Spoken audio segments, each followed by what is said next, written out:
ఈరోజు మీ ముందు మాట్లాడే అవకాశం కల్పించిన పవన్ కళ్యాణ్ గారికి, చంద్రబాబు నాయుడు గారికి, మీకు అందరికీ కూడా నమస్కారం.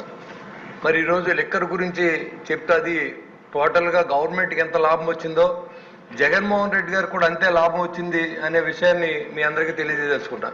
అది ఎలా అంటే ఉన్న డిస్టిలరీలన్నీ, మ్యానుఫ్యాక్చర్ యూనిట్లన్నీ మూసేసి ఒక్క యూనిట్ నుంచే చెత్త సరుకు ఏదైతే ఉందో దాన్ని అంతా కూడా సప్లై చేసి ఎక్కడా కూడా ఒకరోజు కూడా నిలవలేకుండా ప్రజల ఆరోగ్యంతో ఆటలాడుకున్నటువంటి ముఖ్యమంత్రికి మరి ఎటువంటి పనిష్మెంట్ ఉంటుందో నాకు తెలియదు, కానీ చాలా కుటుంబాలు నిర్వీర్యమైపోయిన అధ్యక్ష. టోటల్గా ఏంటంటే ఏదైతే స్పిరిట్ ఉందో దాన్నే సప్లై చేసిన సందర్భం రాష్ట్రంలో తెలుసు. అంతేకాకుండా ఈ షాపులు అన్ని కూడా డిజిటల్ ట్రాన్సాక్షన్ ఎక్కడా లేదు. భారతదేశంలో అన్ని చోట్ల కూడా డిజిటల్ ట్రాన్సాక్షన్ పెడితే దానికి భిన్నంగా ఆంధ్ర రాష్ట్రంలో మాత్రం అంతా క్యాష్ ట్రాన్సాక్షన్ చేసిన సందర్భాన్ని మీ దృష్టిలో పెడుతున్నాను. ట్రాన్స్పోర్ట్ కాంట్రాక్ట్ ఆంధ్ర అధ్యక్ష ఉన్న మ్యాక్డల్ యూనిట్ ముగించేశారు. ఏదైతే ఇంపోర్టెడ్ మధ్యలో ఉన్న యూనిట్లన్నీ ముగించారు.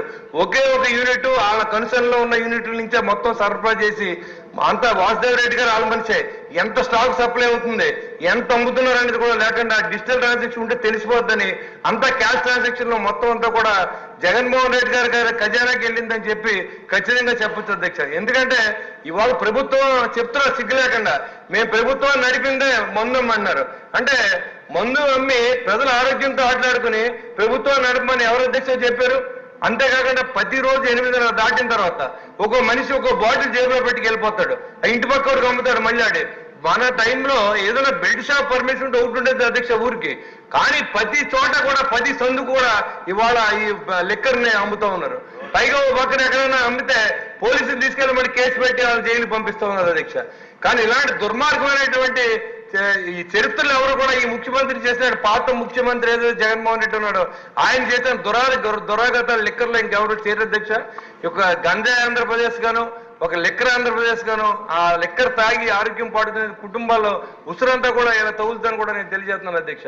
మరి మీరు దాని మీద దృష్టి పెట్టి ఇవాళ మనం ఇంకా ఇంకోటి గుర్తుపెట్టుకోవాలి అధ్యక్ష. మనం టైం వచ్చి అయిపోయిన తర్వాత 2020లో మిగిలిన అత్యధిక బ్రాండ్లు అన్ని కూడా తగలబోయి ఇస్తారు అధ్యక్ష ఆ డిస్టిలరీల నుంచి. కానీ ఇంకా మనం ఏదైతే ఆ మందు అమ్ముతున్నారో అదే మందు ఇంకా మనం పర్మిట్ చేస్తాం అధ్యక్ష. దానివల్ల కూడా మనం ఇబ్బంది పడతాం అధ్యక్ష. అది కూడా దృష్టిలో పెట్టుకుని ఇది వరకు ఉన్న బ్రాండ్స్ అన్ని కూడా ఇమ్మీడియట్ గా స్టాప్ చేయించి ఏదైతే మంచి బ్రాండ్లు ఇవ్వాలనుకున్నా అది కూడా పాలసీ వచ్చే లోపలనే మనం దాని మీద యాక్షన్ తీసుకోవాలని అధ్యక్ష మిమ్మల్ని నేను మనస్ఫూర్తిగా కోరుతున్నాను అధ్యక్ష. Thank you very much.